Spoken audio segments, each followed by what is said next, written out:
దాని గురించి ఇప్పుడే దాన్ని చర్చ చేయడం అనవసరం. ఖచ్చితంగా చర్చిస్తారండి. స్పెక్యులేషన్ అనేది ఉంటుంది. ఎందుకంటే నాయుడు గారి ఇంపార్టెన్స్ ఈరోజు చాలా వైటల్గా పెరిగింది అక్రాస్ ద కంట్రీ. ఎందుకంటే సంక్షోభ సమయాల్లో ఆయన లోగడ యాక్ట్ చేసిన తీరు దృష్ట్యా ఆయన సేవలు వినియోగించుకోవాలి. రెండవది ఏంటంటే ముందరకాళ్ళకి బందం వేసి రేపు పొద్దున వాళ్ళిద్దరూ ఎక్కడికి వెళ్లకుండా, ఎందుకంటే తలకాయ నొప్పులు మీకు వీళ్ళిద్దరితోనే వస్తాయి ఎప్పుడు కూడా. ఎందుకంటే కొంచెం ఇండిపెండెంట్గా ఆలోచిస్తారు, స్వతంత్రంగా ఆలోచిస్తారు, వాళ్ళ రాష్ట్రాల గురించి ఎక్కువ మదన పడుతుంటారు. అందువల్ల మీకు అలా రాష్ట్రాల కోసం ఆలోచించే వాళ్ళంటే మీకు ఇష్టం ఉండదు కదా. అందుకని వాళ్ళ చేతికి తాళాలు ఇచ్చేస్తే గమ్మున ఉంటారనే ఒక ఆలోచన కూడా బీజేపీ హెడ్ క్వార్టర్స్ చేస్తుందని. అంటే గతంలో వారు స్వతంత్రంగా ఆలోచించారు, వాళ్ళకి ఎన్డీఏ కన్వీనర్లు ఇచ్చారు, బాగా స్వతంత్రంగా ఆలోచించారు, చాలా బాగా ఆలోచించారు. ఇవన్నీ చరిత్ర ఉంది కాబట్టి, చరిత్రని మనం మర్చిపోలేం కాబట్టి అక్కడ ఉంది నరేంద్ర మోడీ, అమిత్ షా గారు, నడ్డా గారు ఉన్నారు. సో వారు తీసుకునే నిర్ణయం అది తీసుకుంటారు. ఎవరిని ఎక్కడ పెట్టాలో అక్కడ పెడతారు, ఆ రకమైన నిర్ణయాలు తీసుకుంటారు. రైట్. ఒక మాట రజనీ గారు మీరు ఏదో చెప్పాలనుకుంటున్నారు ఇందాక. సార్ అసలు చాలా ఆశ్చర్యం అవుతుంది. వీళ్ళందరికీ స్క్రిప్ట్ ఎవరు రాస్తున్నారో నాకు తెలియాలి సార్. త్రివిక్రమ్ గారు కూడా చెప్తారు, ఇలాంటి మాటలు వచ్చినప్పుడు రెండు చేతులు జేబులో పెట్టుకొని ఏం చేస్తున్నానో ఎటు వెళ్తున్నానో అర్థం కాని పరిస్థితి అని. 175 అంటారు sir. Vizag already real estate పడిపోయింది, పాపం అక్కడ మీ వాళ్ళందరూ మోసపోయారు. మీరు ఎన్ని మాటలు చెప్పినా, హోటళ్లు ఫుల్ అయినా, వైజాగ్ ప్రమాణ స్వీకారానికి భూమి పూజలు చేసినా ఎవరు నమ్మే పరిస్థితి లేదు సార్. ఇంకా కూడా కేవలం ఉత్తరాంధ్ర ప్రజల్ని టార్గెట్ చేసి మీరు మొత్తం కుప్పం గెలుస్తాను, అదేంటో పాపం పిఠాపురం గెలుస్తాను, మంగళగిరి గెలుస్తాను, ఎక్కడ కూడా వారు గెలవరు, ఒక్కరు కూడా గెలవరు అంటున్నాం సార్. మీరు మీ అభ్యర్థులు గెలుస్తారని మేము చెప్తున్నాం. 25 మంది అభ్యర్థులు గెలవగల సత్తా ఉంది అని మేము ఒప్పుకుంటున్నాం. వాళ్ళు ఒప్పుకొని మా దగ్గరకు వస్తున్నారు, రాబోతున్నారు, ఒక మెసేజ్ ఇచ్చారు త్రూ పెద్ద పెద్ద వాళ్ళ ద్వారా అని చెప్తున్నాం. అరే అవతల వాళ్ళు గెలుపుని మేము ఒప్పుకుంటున్నాం. వాళ్ళలో అంత వైసీపీ మైనస్ ఉన్న కొత్త ఓట్ బ్యాంక్ ఉంది, కొంత సత్ప్రవర్తన గల వాళ్ళు ఉన్నారు, వాళ్ళు గెలుస్తారు అని మేము చెప్తుంటే ఒక్క చోట కూడా అవతల గెలవడు అంటే అసలు అది పేపర్ లీక్ అయిందా, లేకపోతే మీకు ఏమైనా పిచ్చా, లేకపోతే మాకు అర్థం కావట్లేదు సార్. సార్ చాలా టూ మచ్. ఇప్పుడు వాసుదేవన్ గారు అడుగుతుందంటే 25 మంది వైసీపీ వాళ్ళు గెలుస్తున్నారని చెప్తున్నాడు. మేము ఎంతమంది గెలుస్తున్నాం ఇంకా నెంబర్ డిస్కషన్ అవ్వట్లేదు, కానీ మీరు మాత్రం 25 మంది గెలుస్తారంటున్నారు. మీరు మాత్రం ఏంటి సార్? ఎవరు రాసిచ్చిన స్క్రిప్ట్? మీరనే కాదు, ప్రతి డిబేట్ లో ఇదే, ఎవరు గెలవరు, మొత్తం మేమే. అసలు అసెంబ్లీలో ప్రతిపక్షం లేకుండా నడిచిన అసెంబ్లీ ఈ భారతదేశంలో ఏ రాష్ట్రం అయినా ఉందా? పార్లమెంట్ లో మొత్తం ఒక పార్టీకి వచ్చింది ఏ రాష్ట్రం అయినా ఉందా? అసలు 3 రాజధానులు ఏ రాష్ట్రంలో ఉందా? ఇంత విచిత్రాలన్నీ జరిగేది కేవలం ఆంధ్ర రాష్ట్రమే.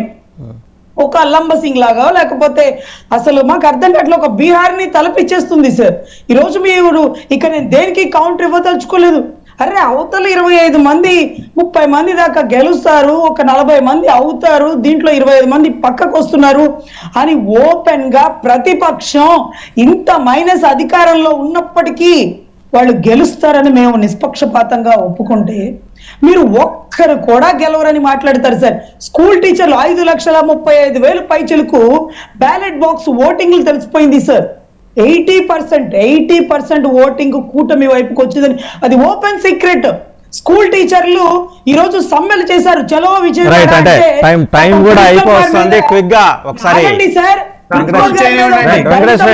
కేసులు పెట్టించారు. ఆపేశారు అంటే అంగన్వాడీ వాళ్ళు మాకు తెలుసు అంటూ సైలెంట్ ఓటింగ్ వేశారు. రజనీ గారు ఒకసారి వెంకటేశ్వర రెడ్డి మాట్లాడతారు, టైం కూడా వస్తుంది, వెంకటేశ్వర రెడ్డి మాట్లాడతారు. కైండ్లీ క్విక్లీ కంక్లూడ్ అండి వెంకటేశ్వర రెడ్డి గారు. ఇప్పుడు రవికిరణ్ గారు చెప్పినట్లే మీరు ఒకసారి గమనించండి. 10 ఏళ్ల పరిపాలన మేము వాళ్ళ ప్రజల ముందు పెట్టి అడుగుతున్నాము, మాకు 300 పైచీలకు వస్తాయని చెప్పేసి ఆయన ఆయన ఎక్స్ప్రెస్ చేశారు. ఆయన మీద విమర్శలు వచ్చిన వాటినేమో ఆయన చెప్పిన పదాలనేమో దేశమంతా నమ్మాలి. ఇక్కడ జగన్మోహన్ రెడ్డి గారు 151 స్థానాలు ఆల్రెడీ వచ్చి ఉండి ఇంకొక 24 స్థానాలు పెరుగుతాయి. ఒక 24 స్థానాలు పెరుగుతాయి. మా పరిపాలన, మా దక్షత చూసి మాకు పాజిటివ్ ఓటు పెరిగింది కాబట్టి ఆ 24 స్థానాలు కూడా మేము గెలుస్తామన్నది మాత్రం వాళ్ళకి అతిశయోక్తిగా కనపడుద్ది. 23 స్థానాలు వచ్చిన వాళ్ళు మేము ఏకంగా 100 స్థానాలు వస్తాయంటే నమ్మాలి. 1 స్థానం కూడా రాని వాళ్ళు మేము పరిపాలనలో షేర్ చేసుకుంటామంటే నమ్మాలి. కానీ 151 స్థానాలు వచ్చి దానికి ఇంకొక 24 యాడ్ అవుతాయి. ఇంకా మా పరిపాలనా దక్షతని ప్రజలు మెచ్చుకున్నారు, మేము మేలు చేసిన దానికి మాకు పాజిటివ్ ఓటు పెరిగిందంటే అవునవును, అందుకనే విజయవాడ వచ్చి పలుమార్లు ముట్టడి చేశారు సీఎం క్యాంప్ ఆఫీస్ ని. మన పరిపాలన నచ్చే ప్లీజ్ ఆగండి తల్లి ఆగు తల్లి. ఇప్పుడు మీకు 4వ తారీఖు వస్తుంది, ఎలక్షన్ అయిపోయింది కదా, మీరు ఎలక్షన్ అయిపోయాక ఇలా ఎందుకు చెప్తున్నారు? రియల్ ఎస్టేట్ కోసం చెప్తున్నారా? ఎలక్షన్ అయిపోయాక ఎందుకు చెప్తున్నారు? ఆ రోజు మీ గొంతు ఎండిపోద్ది, మీకు తడి ఆరిపోద్ది, మీకు షేకింగ్ వస్తుంది, పెట్టుకోండి. కిడ్నాప్ అయిపోయాడంట ఎంఆర్ఓ,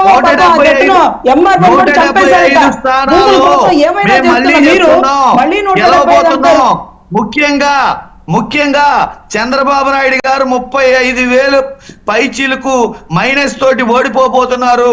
లోకేష్ గారు 15,000 పైచీలకు మైనస్ తో ఓడిపోబోతున్నారు. హిందూపురంలో 15,000 నుంచి 20,000 పిఠాపురంలో పవన్ కళ్యాణ్ 15,000 నుంచి 20,000 గుర్తు పెట్టుకోండి.